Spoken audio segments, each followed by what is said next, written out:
And round 3, handa na ba kayo sa mga sasabihin na naman ni Ronald Llamas, ang ating paboritong former secretary and political marites ng bayan? Okay. Uy, pero pag ikaw nagsalita, may alam ka talaga. Konti. Konti kang alam. Hindi naman pwedeng panay haka-haka, hindi ba? Pwede ka ma-libel. Okay naman na. Di ba medalya sa atin yon? Yung libel. Ganun ba yun? Oo, para sa mga journalist, kwan yun. Correct. Maraming mga pinag-uusapan sa ngayon, pero parang gusto ko nang unahan yung iba. Kasi doon naman papunta yun hindi ba? Lahat ng mga intramurals today, these are all positionings for 2028. Yes. So ang tanong, handa na ba kayo kung sino ang magiging susunod na presidente at vice-presidente sa 2028? Yan. Marami ng haka-haka. So, nakausap ko si Senator Alan Peter. Sabi niya, wala pang kandidato ang Marcos administration. What do you think? I agree na one of the few times na nag-agree ako kay Senator Alan Peter. No? Okay. For now, on the horizon, parang wala silang kandidato. Dati kasi ang tinutulak si Martin Romualdez na mukhang tapos na yung usapin na yon. Kalawa, pwedeng maging kingmaker sila. Isang kaalyado nila ay supportahan nila. Like for example, si Raffy Tulfo. No? Pero si Raffy ay, nung nakausap ko siya, talagang sabi niya, wala siyang balak tumakbo. Re-electionist lang siya. Pero alam mo, talking about Raffy, number 1 si Senator Tulfo for a long time, Yes. Oo, for 2028. Yes. Oo. So, for a while, parang siya na nga talaga. Kahit pag pumasok siya sa loob ng kwarto, talaga lahat ng tao, pag pupuntahan sa kanya, parang siya na talaga. So, Yes. nagbago na isip niya. Well, nung unang lumabas yung survey, na medyo lamang siya ng konti kay Sara Duterte, may sinabihan niya yung mga survey firms na wag na siyang isama. Ginawa niyang public yon. At sabi ni Ronnie Holmes, kung sasabihin mo na hindi ka tatakbo, medyo bababa ka talaga. Kaya nitong mga latest survey, mas mababa na siya kay Vice President Sara, pero number 2 pa rin siya. Pero kung tatanungin mo siya, talagang ayaw niya tumakbo. At nakaka-apekto yon sa mga survey. Kung ikaw mismo sinasabi mo hindi ka tatakbo. So yung iba na lang ay i-consider. No? Yun din ang sinasabi ng mga survey firms.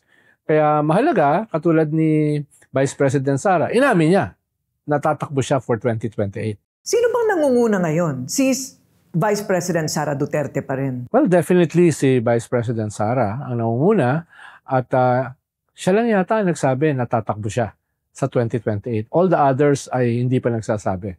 Definitely ay hindi si Raffy. Definitely hindi si Lenny.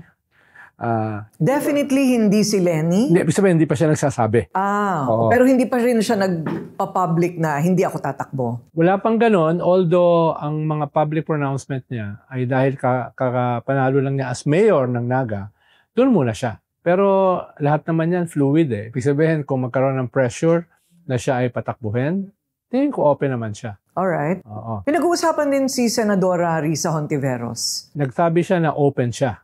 Although hindi pa niya sinasabi na tatakbo siya. Sinabi lang niya, open siya kung sakali.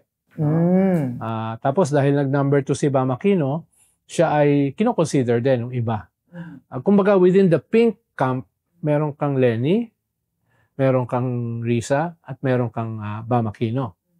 Possibly Kiko. Although si Kiko hindi nagsasalita tungkol dyan. So one of them can be selected as their candidate. At yung Marcos camp, kung wala sila ibang kandidato, I'm sure they will support a winnable candidate na kalaban ni Sara. Dahil kung mananalo si Sara, isa sila or sila yung main target ng retribution. Ayun, correct. Pero so, could that be Raffy? Makumbinsi si Raffy Tulfo na tumakbo? Baka hindi si Raffy, no? Baka si Erwin. Dahil si Raffy kasi, sigurado siyang mananalo as senator. Hindi siya sigurado for president. Even if he's number 2 in the surveys? Yes, dahil nga number 2 ka Dahil yung kalaban mo tsaka malayong number 2, ano? Yes, no? Parang ang feeling niya, hindi siya interesadong magpresidente. Ang baka subukan nilang kumbinsihin si Erwin Tulfo. Dahil kahit matalo si Erwin, senador pa rin siya. Di ba sa ating sistema? Ganun So, walang mawawala sa kanya. No, kahit tumakbo siya. Tapos dala-dala niya yung Tulfo brand. Okay. Or a combination thereof. pwedeng meron kang isang pink for president at isang tulpo for vice or the other way around. So kung magsasama na yung pink, pink lawan at saka itong administrasyon. Yes. Oo. Pero hindi ko tinatanggal yung possibility, Corina, na may sumulpot na black swan. No? Oo. Dahil sa ating sistema kasi nangyayari yan eh. Yes. From out of nowhere, sumulpot si Miriam Defensor. Walang partido, walang makinarya, walang resources, at almost won. Sabi nga ng iba, nanalo. Rodrigo Duterte. Rodrigo Duterte, no? Kahit si Pinoy, wala namang nagfa-factor in kay Pinoy as a candidate, di ba? Kaya sa ating sistema, potential yung ganong klaseng black swan. Pinag-uusapan din si John Vic Remulla, DILG. Anong tingin mo? Well, meron siyang bailiwick. Mahalaga kasi may bailiwick ka eh. Cavite. No? At Cavite yata ang number 1. Biggest voting province. So, magandang bailiwick yun. Ikalawa ay meron naman siyang projection as a Remulla. Tapos, secretary ka ng DILG. Ang sabi nga ng iba, that's aside from the executive secretary, para kang little president. Kung alam mo paano gamitin yung kapangyarihan mo. Ang problema siguro niya ay hindi pa siya nagle-level up, no? As a national personality. Yes, no? At baka wala pa siyang defining moment na kumbaga lahat ng tao marirealize na why not? Uy, pwede to. Ganyan. Oo. Wala pa siyang ganon, no? For a while, pinag-uusapan si General Torre. Yes. May pag-asa pa ba siya kahit he's not in the good graces of the administration anymore? Well, hindi ko alam dahil nung natanggal siya sa posisyon, parang tahimik na. At alam mo naman sa ating sistema, kung matahimik ka ng 1 taon, 2 taon, that's fatal. Diba? So kung hindi siya mag-scale up soon, baka makalimutan siya. Dahil hindi na siya pinag-uusapan eh. Si Mayor Magalong ay may mga nagfa-factor in this sa kanya.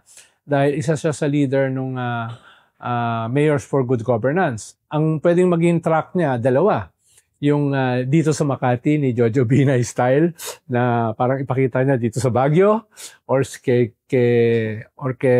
Digong na dito sa Davao or yung kanyang anti-corruption ethos. No? Kung masusustain niya yan, pwedeng yung 2 niyang tuntungan papunta sa pagtakbo sa presidency. And definitely not under the administration. Galit na siya eh. Yes. Di ba? Magkakabati pa kaya yon? We have 3 years to go. O 2.5. Well, sa ating sistema naman, yung mga magkakaaway, Bati. at yung mga magkakabate, nag-aaway. No? Okay. Kaya, pwedeng ang gawin niya, i-straddle niya yung 2. No? Kumbaga, good siya sa mga Duterte at hindi naman siya masama o kaaway ng mga Marcos. Pero tama ba that he is identified with the Dutertes? Well, pag may mga public interviews kasi siya, inaamin niya na dinedepensahan niya si Digong. Ang sabi niya ay baka ang naging problema ni Digong yung nag-implement ng kanyang mga utos. Inaamin naman niya na may utang na loob siya sa mga Duterte at yung mga Duterte like si Bongo ay malaki daw yung naitulong sa Baguio. So may ganun siya mga statement. Kaya yung iba, binabanatan siya na unrepentant siya sa pagiging pro-Duterte. But is he for the return of President Duterte to the Philippines? Hindi ko pa siya narinig nagsalita dyan. Parang hindi ko pa rin narinig. Although si Senator Trillanes, yun ang banat sa kanya, na siya ay unrepentant pro-Duterte. Na ang sabi naman ni Mayor Magalong nung nakausap ko siya last week, ayaw na niyang patulan yon. Pero sa ngayon, medyo critical na siya sa administrasyon, ano? Not as a whole, but certain personalities sinasagot niya. Yes. Yung alter ego ng presidente, si Claire Castro, binabanatan niya. Sinasagot niya. Pero hindi niya binabanatan yung presidente. No? Yung kanyang alter ego lang.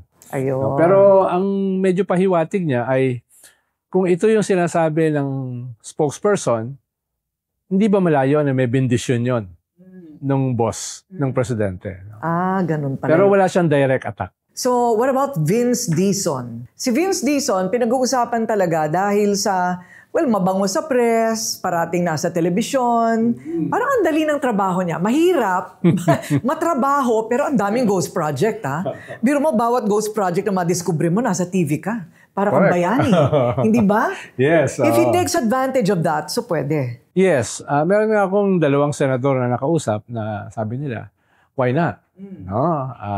Mas gusto daw nila si Vince na tumakbo for president. No? Pero pag siya yung tatanungin mo, definitely ayaw niya. No? Mas ang gusto niya talaga ay member ng cabinet.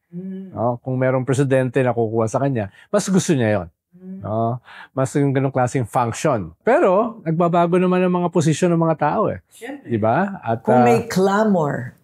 Di ba? Yes. At okay naman yung training niya. Naging presidente siya ng Student Council sa Lasal. Naging youngest chief of staff siya sa Senate. Tapos, naging advisor siya kung kani-kaninong mga tao. No? At naging undersecretary siya sa political affairs sa Malacanang. Naging chief of staff siya uli ng isang senador. So maganda naman yung training niya nung bata pa siya. Parang pinag-aralan mo na. Alam mo naman, nakasama ko rin siya kahit paano. Si undersecretary ko siya dati. Hindi ako makapaniwala. Eating buddy ko lang yan sa restaurant. Pero he's gone far and he's actually doing quite well. Kaya siya napag-uusapan. Lalo na, kumpara sa mga ibang cabinet secretary, parang siya yung nag-level up talaga. At siya yung pinakabago sa cabinet. Bakit na ba ganun? Kasi napaka media friendly naman, media magnet naman yung kanyang posisyon ngayon. At saka mukhang may skill set siya para dyan. No? Communications. Nung undersecretary ko siya, tumulong din kami sa communications noon, kahit papano. At trained din yan sa special operations. No? Whatever that is. Parang confidential funds. Hindi pwedeng himayin. Tapos, nung pagpasok niya, kinuha niya kagad yung mga low-hanging fruits. Diba? At dinevelop niya into a narrative na nakatulong sa presidente. Nung pagpasok niya kasi, pagguho yung approval rating ng presidente. Mukhang napigilan niya at medyo tumaas kahit papano. Hindi ko na alam kung nasa na ngayon yung approval rating ng presidente. Kaya ngayon, parati ng kasama ni Pangulong BBM si Vince. Yes. Kahit saan siya magpunta. Pati yung mga banyo sa MRT, pati yung mga banyo sa airport. Hindi, tsaka kahit walang kinalaman sa trabaho ni Secretary Vince. Oo nga. Kasama siya. DOTR, tapos yung USEC na yung pumalit. Tapos ngayon ay DPWH. Nung Lumindol, kasama rin siya, di ba? At alam ko, tumutulong din siya sa communications, sa PCOO. May nag-joke nga na, baka pag nagka-problema yung presidente sa DOH, siya naman ilagay. Parang bumbero siya Correct. Pag merong crisis, merong apoy, siya yung tiga-ayos. Yun yung naging role niya dahil parang wala akong nakikitang crisis manager sa Malacanang. Di ba? Parang wala ka nakikitang political operator doon. Di ba? Kaya parang siya, yun yung pinupunuan din niya. Ang dami. Kaya naman pala wala nang natitira sa timbang. Pag makikita ko parang lalong pumayat. Di ba? Namamaos na rin. Buti na lang, physically fit yan dahil marathoner yan Nagte-37 kilometers yan. Palagi ang nagbibisikleta, etc. Okay. So, buti na lang. Kung hindi, baka nag-collapse na yan. Baka nag-collapse yan on air habang ini-interview. Kumusta naman ang political career ni Cheese Escudero? Tingin ko, patay na yun. Tingin mo? Tingin ko. Even as, halimbawa, hindi ma-impeach si Sara Duterte. Sabi nga nila, yung speech ni dating SP Cheese Escudero, itong kamakailan lang, ay application sa pagiging Vice President ni Sara Duterte. And, the Vice President was there in attendance in the Senate while he was delivering this speech or what they call application. So, palagay mo? I doubt kung kukunin siya mismo ni Sara dahil tingin ko, magiging tingin sa kanya political baggage. Dahil, alimbawa, kung i-monitor mo yung social media, talagang galit ang mga tao, lalo na mga kabataan sa kanya. Hindi lamang dahil dun sa kanyang forthwith, hindi lang dun sa kanyang remand. Kung hindi itong kanyang mga kaso ngayon, dito halimbawa sa Omnibus Election Code, yung violation niya, yung 30 million na tinanggap niya from a contractor. Yes, no? At yung contractor na yon, karamihan sa mga proyekto nasa probinsya niya, Sorsogon. So several smoking guns, mahirap yung ipagpag. Tapos mismo yung kanyang personal na buhay, yung kanyang asawa ay nandoon, nagdo-dominate sa social media, no? Yung lifestyle nila, no? Ang tanong ng mga tao, nasasalian ba niya yan? Naka-report ba yan sa BIR? No? So, gulping-gulpi siya sa social media. So, palagay mo hindi na talaga? Meron namang Lazarus effect sa ating politika, no? Pero, very uphill. Oo. Kung 2028, baka mahirapan siyang i-revive yung kanyang political career. Katulad din ni Jinggoy at saka ni Joel Villanueva, medyo mahirap. No? Lalo na ngayon na very strong ang kabataan sa social media. Okay, itong mga nasasabit ngayon na mga sana maliwanag ng kinabukasan sa pagiging presidente o vice-presidente o senador national, pwede pa rin naman silang tumakbo for local, right? Yes. Kung hawak naman nila yung constituency nila. Yes, oo. Lalo na kung hindi pa rin magbabagong maraming botante na nabibili ang boto nila, di pwede pa rin sa local. Iba kasi yung dynamic sa local eh. Mas usapin niya ng ward leaders, machinery, ayuda, AX, tupad, kung ano mabibigay mo sa kanila. Sa national kasi, malaking bahagi dyan ay air war eh. Ibig sabihin, yung tingin sa'yo sa social media, yung tingin sa'yo sa tri-media, etc.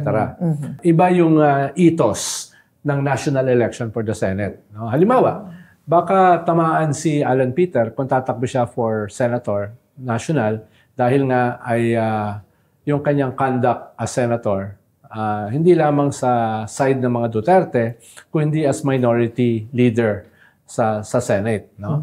Lalo na itong latest niyang suggestion na snap election. Oo, bakit? Ano naman ang tingin mo doon? Maganda naman daw ang kanyang motibo. Una, wala siyang basis sa batas o sa ating konstitusyon. Nangyari yung snap election nung panahon ni Ferdinand Marcos. No? Pero siya lang nagpasya nun. Dahil nga, authoritarian leader siya nun. No? Ikalawa, voluntary yan eh. Hindi mo naman pwedeng sabihan yung mga tao na, oy, lahat kayo ay compelled na mag-resign.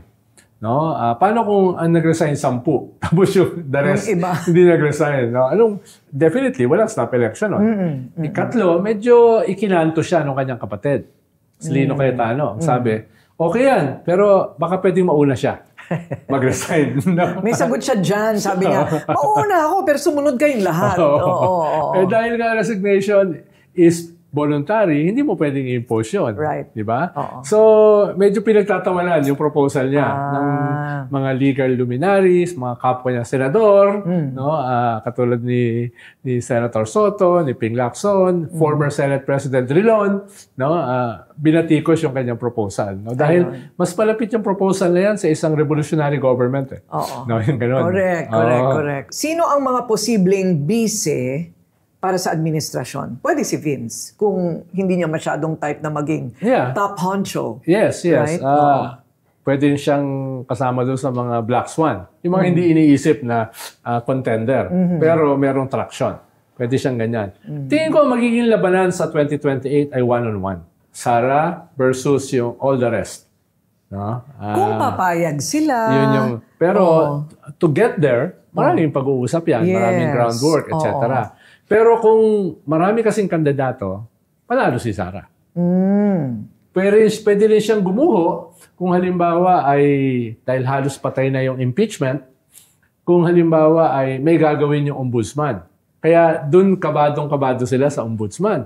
Si Amy, si Pulong, si Baste, nagsampa ng kung ano-anong kaso para hindi matuloy na maging ombudsman si Boying Remulla. Pero siya na. Kaya nga. Siya na ngayon. Siya na. Very powerful yan. Dahil meron silang fiscal autonomy. Hindi sila manlilimos sa Kongreso para sa budget nila. Meron din silang, hindi rin sila dadaan sa Commission on Appointments. So wala silang utang na loob sa mga politiko na mag-a-approve sa kanila. No? Ikatlo ay very powerful yung posisyon. Kahit yung mga kaso halimbawa sa Sandigan Bayan, pwede nilang kunin.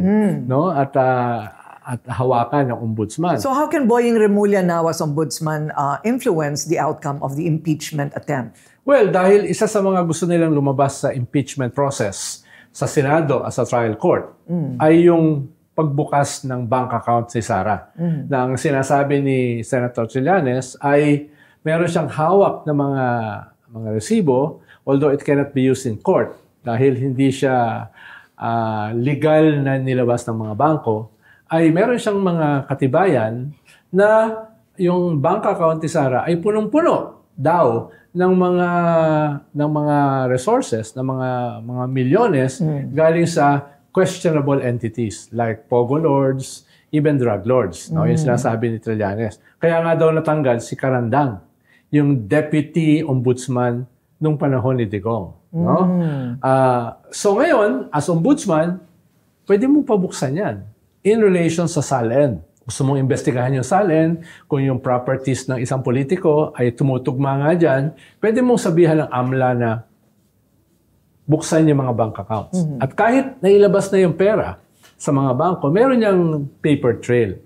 Hindi mo mapagpatakpan yung history. No? Kaya yun yung isang pwedeng gawin niya. Pwedeng hindi matanggal sa posisyon si Vice President Sara, pero pwede niyang kasuhan dahil hindi naman immune from suit ang Vice President. Pwede niyang kasuhan, pwede pabuksan niya yung bank accounts, kahit technically hindi matatanggal sa posisyon. Okay. Pero pwedeng mangyari yon. Yung hindi nangyari dun sa trial sa impeachment.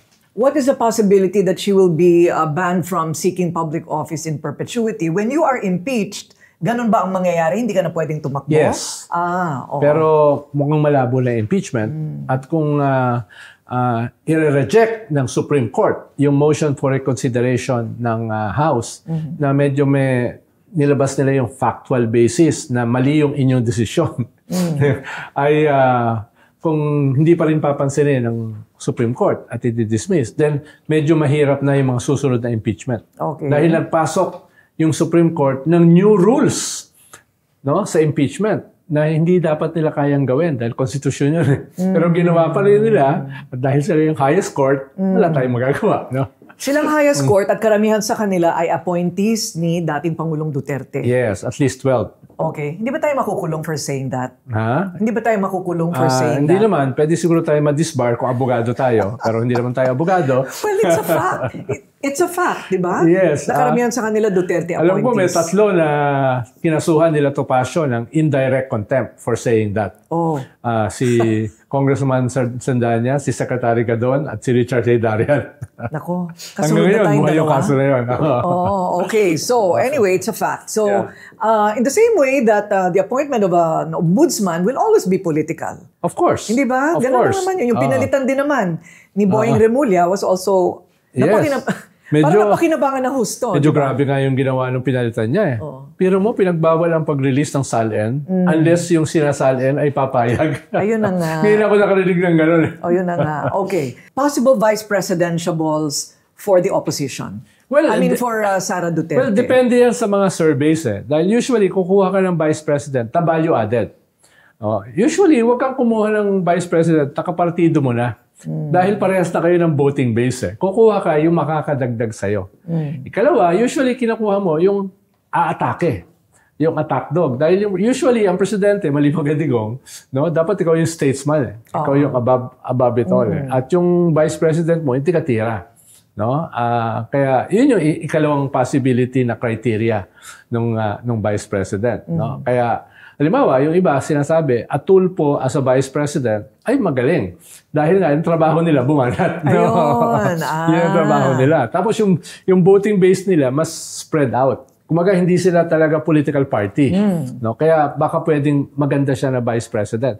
Pero, I'm sure, nag-iisip din sila na tumakbo for the highest position. No? Dahil kung malawak naman ang base mo, mataas naman ang name recall mo, ba't hindi ka pa tumakbo for president? Bihira lang yung hindi ganun. Well, Noli de Castro never. Bumalik sa pagbo-broadcast. Hindi ba? Parang halos napilitan lang eh. So, you really are convinced there's not going to be a third party? Like yung mga pinklawan, magsasarili? Posible yun, pero I doubt it. Dahil kung 3 or more ang kandidato at hindi may impeach si Sara na mukhang hindi, ay siya na yung parang de facto. Pinakamalakas, no? Yung pinaka-probable na manalo. Hindi yan, I mean, people seems very sure about that, no? So kaya nga parang formidable ang tingin sa kanya ngayon pa lang. Pero pag naipresenta, halimbawa, ang mga ebidensya, tulad yung mga bank accounts na yan, yung mga piatos na yan, yung talagang the merits of the impeachment attempt at her, hindi magbabago isip ng tao no matter how compelling? Tingin ko may possibility na magbago. Pero hindi naman sila just jogging in place eh. Halimbawa, very powerful yung kanilang narrative kung obserbahan mo sa TikTok. Di ba? Alam naman natin kung sino may-ari ng TikTok. So doon malakas sila. Kaya hindi naman sila pushover pagdating sa social media. Magpo-push back sila. Pero iba ngayon yung element ng kabataan eh. Itong kabataan. Tingin ko yung most of the youth ay magiging critical sa mga Duterte. No? Lalo na kung magpapatuloy, masisimula na formally yung kaso ng patriarch, si Digong, sa ICC. Lalabas na yung ebidensya ng crimes against humanity. Kahit papano, tatamaan yung anak. Dahil yung anak is a creation of the father. Ibig sabihin, kaya naman siya naging ganyan dahil meron siyang very popular na presidente. No? Na tatay. No? Kaya kung lalabas yan, mangyayari yan, confluence of events, ICC, yung sa ombudsman, tapos iba pang mga kaso. May kaso siya ngayon sa korte, yung grave threats. Yes. No? May ganun siya. So, kung uulan ng mga kaso, ay ang narrative niya ay malamang ay kinukuyog siya. No? Ang narrative nila, minamartir siya ng kanyang mga kalaban na nasa gobyerno. Pero at the same time, kung maganda ang messaging naman ng kanyang mga kalaban, ay talagang maipipin down siya na may corruption, merong crime against humanity. Dahil ang sabi ni Las Cañas, yung main testigo sa ICC, ang tawag sa kanya ang Reyna ng Tokhang. Wow. Dahil daw sa mga pinapatay allegedly niya sa Davao. At, siya mismo? Oo. Kasama yan sa kanyang impeachment case. Yung testimony ni Las Cañas na allegedly dating head ng Davao Death Squad. So, yan dapat yung lalabas sa impeachment. At dahil hindi na tuloy impeachment, di lumabas, baka pwede yan lumabas sa ombudsman. How possible is it that she will go to the Hague also? Well, ang tingin ko, at least indicative, baka ang makasuhan ay hindi siya. Baka dalawang senador. Okay. O parang kilala ko na kung sino. Huwag natin pangunahan. Baka sabihin nila nagmamanifest ka. Okay. So ano nga ba ang demographics ngayon? Malaking bahagi ang mga undecided. Yes. Sa ngayon, sa ngayon. Yes. So yung 36%, is it, you said? 36? 36% undecided. Yes. So malaking bagay ang kalalabasan nitong mga rally na nagaganap. At kung sino yung susulpot dito na magiging icon ng anti-corruption. Sa ngayon kasi, mataas si Sara, dahil siya pa lang naman nagsabi na tatakbo. Right. All the others, wala pang nagsasabi. Okay. Kaya malaki rin yung iyong undecided. Right. No? Okay. So Martin, wala na tingin mo. Wala na siya. Pero pwede siyang ma-appoint, right? Kung kunwari, walang kaso or it didn't pan out or whatever, he can be appointed? Duda ako kung may mag-appoint sa kanya. Dahil nga, political baggage siya.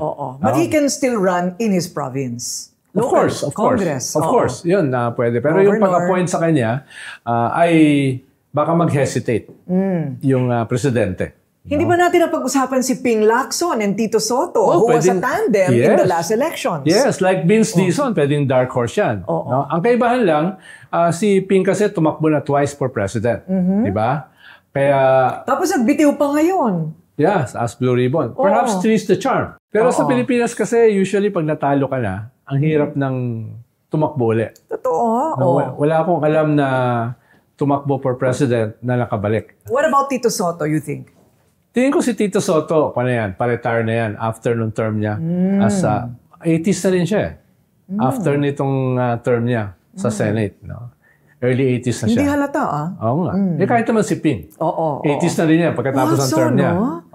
How time flies. Pero medyo maganda dahil lahat na nakakausap ko ngayon siya ang bukang bibig Talaga ba? Dahil na yung kanyang conduct as head ng Blue Ribbon. Tapos nung bumaba siya, nagsimpatay sa kanya ang mga tao. No? Ano yan? Pinressure? Correct. Ganun na. Dami ng mga chismis ngayon tungkol sa pagbaba niya. What about Risa? Bakit nasa baba si Risa sa surveys even when she expressed her willingness? Siguro kailangan pa niya mag-develop ng brand. Parang yung mga tulpo, wala masyadong makinarya, wala masyadong resources, pero merong brand. Yun yung siguro kailangan ni Risa. At the back of the voter sets, ano yung kanya? Ano yung, pag binanggit mo si Risa, anong papasok sa isip mo? Yun ang kailangan i-develop. Dahil marami siya nagawa Pinakulong si Alice Guo, pinakulong si Kibuloy, nakipagsagutan kay Digong, di ba? Etc. Pero ang mahalaga siguro, maitahi niya yan into a brand. No? Hindi ko alam, hindi ko skill set yan eh. Mga trabaho Ano ba ng yan, mga PR. nadadaan ba yun sa makeup at saka wardrobe? Hindi Well, siguro. bahagi yun, pero Bahagi not yun. enough. No? Not Okay. enough. No? Okay, last. You trust our machines? Kasi kahit anong pag-usapan natin dito, kung ang makina, pwede palang dayain. Ano bang balita mo dyan sa bago nating mga makina? Well, nagsampa dyan ng kaso sila General Rio eh. Pero yung ibang mga grupo na humawak ng campaign, halimbawa NAMFREL, PPCRB, mismo yung machinery ni Leni Robredo, na dapat sila yung aggrieved party, ay hindi sila nagsampa ng kaso dahil sila mismo wala sila nakitang ebidensya ng massive cheating. Lagi namang may cheating sa ating sistema. Pero yung massive ba to affect the results? At least itong mga ito, yung NAMFREL, PPCRB, other independent vote watch, mismo yung machinery ni Leni ay walang nakita. At ang sabi nila, yung resulta ng eleksyon ay consistent doon sa mga surveys na lumabas. Not in the Senate, right? Oo. But not in the Senate. Not in the Senate. No? Pero doon sa presidential election. Yung presidential And I was talking not itong midterm, pinag-uusapan yung 2022. Correct. Itong bago itong to ngayon. midterm, karamihan ng survey firms, mali. Oo nga. Diba? Hindi ba? Oo. Ang paliwanag nila, dahil maraming soft. Marami daw yung undecided. Dahil nag-decision lang. Di ko alam wala akong numbers crunching dyan eh. No? Oo. At syempre, pag nakitang medyo mali yung pan mo, kailangan mo mag-create ng paliwanag. It is worth revisiting, right? I mean, Yes. bakit nagkaganon na parang na-busy na tayo lahat, na-distract na tayong lahat, hindi natin naipaliwanag bakit biglang umakyat yung iba, bumagsak yung Yes, iba, yes. pumasok ito na napakalayo. Sayang nga at wala tayong tawag doon, yung post-election survey. No? Dahil doon makikita mo ano nangyari. Yung exit polls. Dati kasi meron ngayon wala Doon mas makikita mo what happened. No? Pero halimbawa, anecdotally, Akbayan, nag-number 1 sa party list, highest votes since natayo yung party list, no? Ay sa survey, mababa sila, number 40, number 50.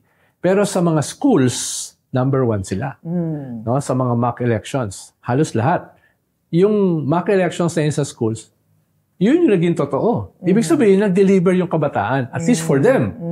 Possibly pati kay Bam at saka kay Kiko. Dahil labas sila sa 12 No? Pero nung pagdating ng eleksyon, itong mga tinatawag nilang soft, na usually mga kabataan, millennials at saka Gen Z, nag-deliver. Kaya nga may bagong element itong midterm na hindi pa talaga full-blown, pero posibleng, lalo na ngayon na meron kang anti-corruption movement at sila yung vanguard niya, yung kabataan, pwedeng masustain going into 2028. At pwede kang magkaroon ng bagong complexion ng politika sa 2028. Posible dahil ang pinanggalingan mo, yung midterm na medyo nakilala yung kanilang power, kahit hindi pa kompleto. Tapos ngayon, itong anti-corruption campaign, makikita mo, daily, nag-walkout sa mga paaralan. Right. No? Nagmamarcha sa Cebu, sa Hagonoy, sa Bulacan, sa Naga, sa Cagayan de Oro. So, almost spontaneous. Hindi yan organized forces. Right. So, posible na yung bagong element na yan sa kabataan ay makaka-apekto sa 2028. Laban sa mga corrupt at laban sa mga dynasties. Yun na yung kanilang sinisigaw ngayon. Hindi ako magugulat na babaguhin niya yung uri ng politika sa 2028.